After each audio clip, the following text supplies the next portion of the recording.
Hello बच्चों, तो वापस से एक बार फिर आप लोग के बीच हमारा पिछला टॉपिक ख़त्म हो चुका था जो कि मैट्रिसेस का था और जितने भी इम्पोर्टेंट क्वेश्चंस हैं उनको भी बता दिया गया है। आज का हमारा टॉपिक है एपी। सिंपल चैप्टर है, थोड़ा सा समझना है, आसानी से बन जाएगा। एपी के बाद आपका चैप्टर हो जाएगा जीपी और 11th में एक नया इसी के भाई बंधु आपको मिलेंगे, वो होगा एचपी। एपी का मतलब क्या होता है इसको सबसे पहले देखते हैं। एपी का फुल फॉर्म होता है अर्थमेटिक प्रोग्रेशन। प्रोग्रेशन का मतलब क्या होता है? एक तरह से बढ़ना, प्रोग्रेस करना। अच्छा, प्रोग्रेस में सिर्फ बढ़ना ही नहीं होता, घटना भी होता है। एपी एक पर्टिकुलर सीक्वेंस है, ठीक है बच्चों। ये एक स्पेशल सीरीज है। कैसा सीरीज है? जैसे कि 1 के बाद 2 आता है, 3 आता है, 4 आता है, 5 आता है, 6 आता है, 7 आता है। ये एक सीरीज है, आप देख सकते हो। इस सीक्वेंस मतलब ये एक सीक्वेंस या सीरीज एक यूनिफॉर्म तरीके से बढ़ रही है या एक स्पेसिफिक तरीके से बढ़ रही है, ठीक है। जैसे कि अगर हम आपसे ये बोलें 2, 4, 6, 8, 10, तो आप बोलोगे सर ये इवन नंबर का फॉर्म था, बढ़ रहा है। इसी को आप ऐसे लिख सकते थे 10, 8, उसके बाद आपका होगा 6, उसके बाद 4 डॉट डॉट डॉट। ये भी मतलब एपी है क्या? तो एक प्रोग्रेशन या एक स्पेसिफिक सीक्वेंस, ठीक है, जो कि बढ़ सकता है या घट सकता है, ठीक है बच्चों। अब समझने वाली बात यह है कि जो एपी है ये एडिटिव और सब्सट्रैक्टिव प्रोग्रेशन है बच्चों, ये समझोगे, ठीक है। मतलब ये आपका क्या होगा? ये एडिटिव और ये आपका हो जाएगा सब्सट्रैक्टिव। मतलब ये प्लस में बढ़ेगा या माइनस में क्या होगा? घटेगा। इसको समझना, ये प्लस में बढ़ेगा या माइनस में क्या होगा? घटेगा। मल्टीप्लिकेशन का यहाँ पे कोई काम नहीं होगा। मतलब एक छोटा सा एग्जांपल हम आपको बताते हैं। जैसे 2 है, 4 है, 6 है, 8 है, 10 है। 2 में आप 2 जोड़ो 4 होगा, 4 में अगेन 2 जोड़ो 6 होगा, 6 में अगेन 2 जोड़ो 8 होगा, 8 में अगेन 2 जोड़ो, मतलब प्लस। आप देख सकते हो ये प्लस वाला प्रोग्रेशन हो गया। इसी का उल्टा कर दें तो ये माइनस वाला प्रोग्रेशन हो जाएगा। क्लियर? कोई दिक्कत नहीं है। अब आप बोलोगे सर मल्टीप्लिकेटिव प्रोग्रेशन क्या होगा? तो वो ये हो जाएगा 2, 4, 8, 16, 32। आप देख सकते हो 2 मल्टीप्लाई करो 4, अगेन 2 मल्टीप्लाई करो 8, अगेन 2 मल्टीप्लाई करो कितना? 16। ये मल्टीप्लिकेटिव प्रोग्रेसिव है, ठीक है। तो यहां पे ये नहीं, आपको ये करना है, मतलब क्या? एडिटिव और सब्सट्रैक्टिव, जो कि एपी यही बताता ही है। मतलब ये एक ऐसा सीक्वेंस होगा जो या तो बढ़ेगा या तो क्या होगा? घटेगा, ठीक है बच्चों। कोई दिक्कत नहीं, इतना समझ गए? हाँ, बहुत अच्छा से। अब देखो बच्चों, सपोज आपके पास कोई सीरीज दिया हुआ है। हम यही एक एग्जांपल रखते हैं, सबसे बेसिक कॉमन सा एग्जांपल हमारे पास अभी रहेगा। यह है 2, 4, 6, 8, 10। समझने के लिए यही एक वीडियो है। इसके बाद के वीडियोज को आप स्किप कर करके सवाल देख सकते हो, पर इसको स्किप किया तो लाइफ, हाँ समझ गए। इसलिए क्योंकि समझने का कंसेप्ट यहीं पे मिलेगा, बने रहो। आओ बच्चों, तो देखो बच्चों, ये कोई एपी है। अच्छा, कब कोई एपी होगा कब नहीं होगा ये भी हम आपको बता देंगे, लेकिन उससे पहले देख लो बेसिक टर्म्स क्या है आपके पास में। ये एपी है, फिक्स है। एपी होने का कंडीशन ये है कि वो एक ही इंटरवल में बढ़ेगा या घटेगा। मतलब उसका बढ़ने वाला इंटरवल या घटने वाला इंटरवल सेम होगा। आप देख सकते हो ये 2 के फॉर्म में बढ़ रहा है, मतलब 2 + 4, 4 + 2 6, 6 + 2 8, 8 + 2 10।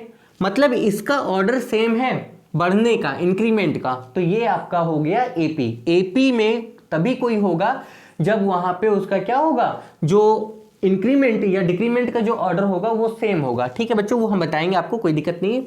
देखो, तो ये कोई एपी है, ये एक एपी आपको दिया हुआ है। डिटरमाइन भी करेंगे हम लोग एपी में है कि नहीं है। ये एपी आपको दिया हुआ पहले से, ये गिवन है, ये गिवन है, ठीक है बच्चों। इस एपी में कितना टर्म होगा? टर्म का मतलब कितना नंबर है? 1, 2, 3, 4, 5। आपको पता है 5 टर्म है, देख लो 5 दिख रहा है आपको, कोई दिक्कत नहीं है। अच्छा बच्चों, जो एपी होता है उसका ये जो पहला वाला होता है इसको हम लोग बोलते हैं फर्स्ट टर्म, जिसको ए से डिनोट करते हैं। कोई दिक्कत नहीं, यहां तक क्लियर हो? बिल्कुल बिल्कुल क्लियर है, ठीक है। पहले टर्म को हम लोग ए से डिनोट करते हैं, ठीक है। और ये जो लास्ट वाला होगा, अगर ये एपी आपको पूरी तरीके से दिया हुआ तो ये जो लास्ट वाला होगा ये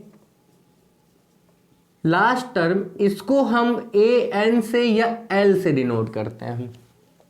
क्लियर? ठीक है। और किसी दो टर्म के बीच का जो डिफरेंस है, डिफरेंस, इसको हम लोग बोलते हैं कॉमन डिफरेंस। कॉमन डिफरेंस, इसको हम लोग डी से डिनोट करते हैं। कॉमन डिफरेंस क्यों? यहां का डिफरेंस, यहां का डिफरेंस, यहां का डिफरेंस, किसी भी दो टर्म के बीच का डिफरेंस किसी एपी में क्या होगा? सेम होगा। Means difference between any two conjugative terms will be same in any AP. किसी भी एपी में आपका जो डिफरेंस होगा वो क्या होगा? सेम होगा। अगर डिफरेंस सेम है तो वो एपी में है, नहीं तो नहीं है। क्लियर? यहां तक समझ गए? ये पहला टर्म, ये आखिरी टर्म, डिफरेंस। और यहां पे एक होता है number of term, number of term, जिसको हम एन से डिनोट करते हैं। देख सकते हो इस एपी में कितना टर्म था? 1 2 3 4 5, 5 टर्म था। 5 ही टर्म है ना। 5 टर्म कैसे? आप देखो, हम आपको बता देते हैं। ठीक है, 5 टर्म कैसे? 5 टर्म ऐसे बच्चों, ये पहला टर्म था जिसको A1 से डिनोट किया, यहां पे A से। ये दूसरा टर्म था जिसको A2 से, ये तीसरा टर्म था A3 से, ये चौथा टर्म A4 से, ये पांचवा टर्म A5 से। क्लियर? तो नंबर ऑफ टर्म कितना हो गया? n। ठीक है, कोई दिक्कत नहीं, यहां तक बेसिक है। नंबर ऑफ टर्म कितना हो गया बच्चों? आपके पास n हो गया। ठीक है, क्लियर हो? अब इस सब में एक रिलेशन भी होता है। रिलेशन क्या होता है? रिलेशन होता है ये an equal to a plus n minus 1 into D. ये क्लियर? अब अगर यहीं से आपसे एक क्वेश्चन हम पूछें, बेसिक सा क्वेश्चन हम पूछें, बेसिक सा क्वेश्चन क्या है? बेसिक सा क्वेश्चन ये है, कोई सीक्वेंस आपको दिया गया है 3 6 9 12 का। आपसे पूछा गया क्या ये एपी में है? आपको चेक करना है। चेक क्या करना है? चेक करना है किसी भी दो टर्म के बीच का डिफरेंस। जैसे इन दोनों टर्म के बीच का डिफरेंस देख लो, इन दोनों टर्म के बीच का डिफरेंस देख लो। 6 - 3 अगर आप देखोगे तो 6 - 3 कितना निकला? 3। और 9 - 6 ये भी कितना निकल गया? 3। तो ये जो डिफरेंस था ये सेम है, मतलब ये किस में है? एपी में है। ठीक है, लिखने का तरीका आपका क्या होगा? ये पहला टर्म था A1, ये दूसरा टर्म था A2, ये कितना? तीसरा टर्म, और ये कितना? चौथा टर्म।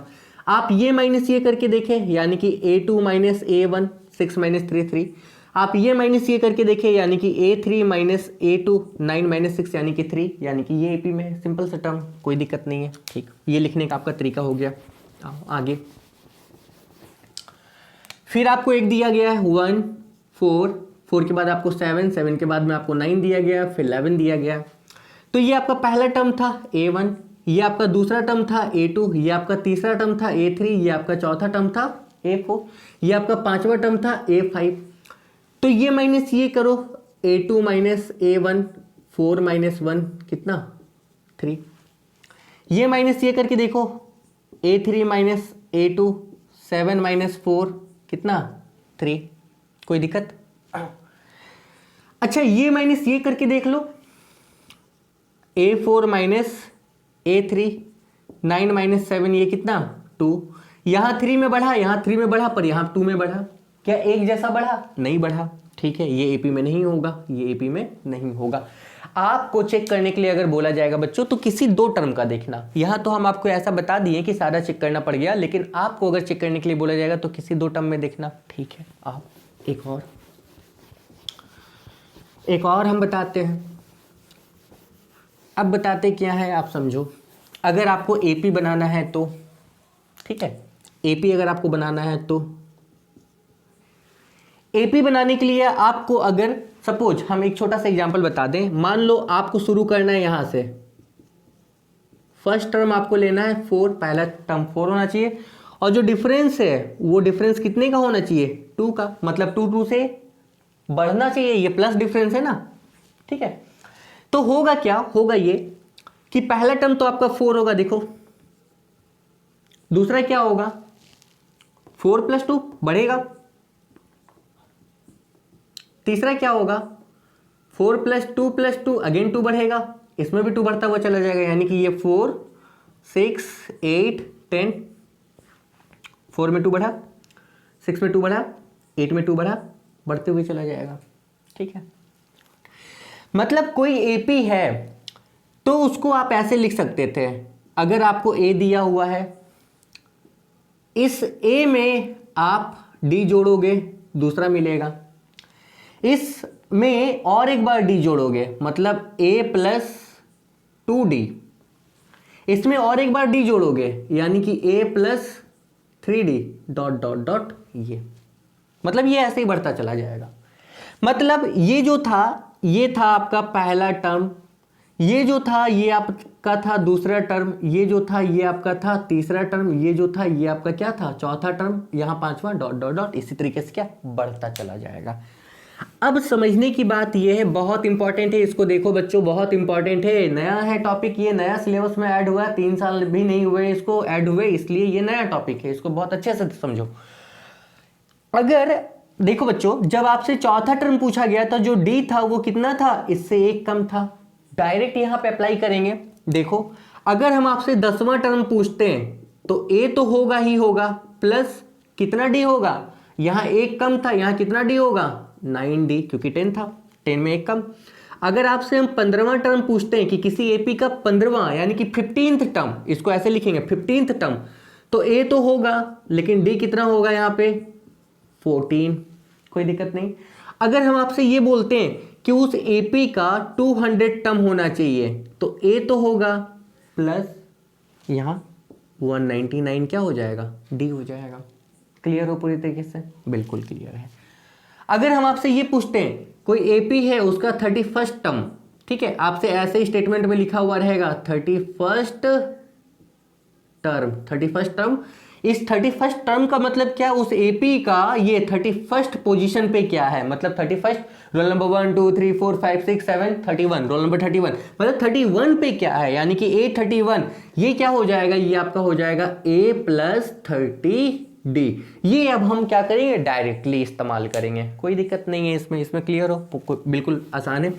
तो बच्चों हमारे पास में था क्या, हमारे पास में है ये कि आपको ज्यादा से ज्यादा क्या रहेगा, आपको ज्यादा से ज्यादा दिया हुआ रहेगा एपी चेक करना है। एपी चेक करने के लिए आपको क्या, second minus first, third minus second, ठीक है, ज्यादा से ज्यादा आपको एक एपी बनाने के लिए दिया जाएगा, और ज्यादा से ज्यादा क्या, वो जो फॉर्मूला था कौन सा, ए एन, यानी कि लास्ट टर्म निकालना था A plus N minus 1 into D वाला, उस पे बेस्ड कुछ क्वेश्चंस हो जाएंगे। और सबसे ज्यादा क्वेश्चंस यहाँ से जो पूछे जाते हैं ना, वो इस पे जो अभी आपको बताया, किसी एपी में 31st टर्म दिया हुआ है इतना एंड 42 टर्म दिया गया इतना, फाइंड द एपी। बहुत आसान है, बहुत आसान है, मेरा यकीन करो बहुत आसान है, आप सोच भी नहीं सकते कि ये इतना इतना इतना आसान होगा। इसीलिए इन चीज़ों को क्या करना, बहुत अच्छे से ध्यान में रखो, ठीक है, क्योंकि इसी से इसके बाद का आप सम निकाल लोगे और इसी से जितने तरह का क्वेश्चन है वो बन जाएगा। आई प्रॉमिस, बहुत आसान चैप्टर है। आप खुद बोलोगे सर इतना अच्छे कंसेप्ट में आपने बता दिया, इतने ईजी कंसेप्ट में आपने बता दिया। बस याद ये रखना, कोई एपी है, कोई एपी था, मान लो ये 2 है, 4 है, 6 है, 8 है, यहाँ पे 10 रख लो, तो ये पहला टर्म ए या A1, ये दूसरा टर्म A2, ये तीसरा टर्म A3, ये चौथा टर्म, ये पांचवा टर्म, ठीक है, कोई दिक्कत नहीं। इसका जो डिफरेंस होगा इसको D बोलते हैं, यहाँ भी जो डिफरेंस है ये तो D ही होगा ना। इस पहले टर्म को A1 की जगह पे हम लोग जनरली क्या लिखते थे, A लिखते थे, यही ना। ये वाला आपका क्या हो गया, लास्ट टर्म AN हो गया। N यहाँ पे कितना है आपको पता है, N कितना है 1 2 3 4 5, इस AP में कितना टर्म है, कितना यहाँ पे नंबर है, यही आपका n हो गया, यही तो समझना था। अब आप यहाँ पे देखो बच्चों, अगर हम आपसे एक सिंपल सा कंसेप्ट पूछे, चौथा टर्म यहाँ पे क्या है, देखो अगर हम आपसे पूछे, देखो 4th टर्म, यहाँ पे चौथा टर्म यानी कि A4 क्या था बच्चों, A4 था 8। अब आप A4 को क्या लिख सकते हो, A4 को लिख सकते हो A प्लस कितना 3D, ये कितना है 8। A यानी कि AP का पहला टर्म क्या है बच्चों, AP का पहला टर्म क्या है 2, यानी कि 2 प्लस 3D इक्वल टू कितना 8। 3D ये इधर चला आएगा, कितना होगा 6, और D कितना निकल जाएगा 2। देखो क्या D 2 नहीं है, 2 के डिफरेंस में ही तो बढ़ रहा है ना, ये भी 2 के डिफरेंस में ही तो बढ़ रहा है ना, ये भी 2 के डिफरेंस में ही तो बढ़ रहा है। तो समझने का काम क्या था, सिर्फ यही समझने का था। जितनी चीजें हमने बता दी, इसको अगर आप बहुत अच्छे से समझ गए तो अब हमारा क्लास शुरू हो जाएगा इस पे आगे की तरफ। यहाँ तक कोई दिक्कत नहीं मेरे ख्याल से बच्चों, तो ठीक है, इसको पलट के देख लेना एक बार, और हो सके तो इंट्रो का पेज देख लेना, और फिर जैसे जैसे सवाल बनाते चलोगे कंसेप्ट और क्लियर होता चला जाएगा। मैथ चीज़ ही ऐसी है, कि जब तक पियोगे नहीं तब तक नशा आएगा नहीं। ठीक है बच्चों, आज के लिए बस इतना ही। मिलते हैं हम हमारे अगले क्लास में।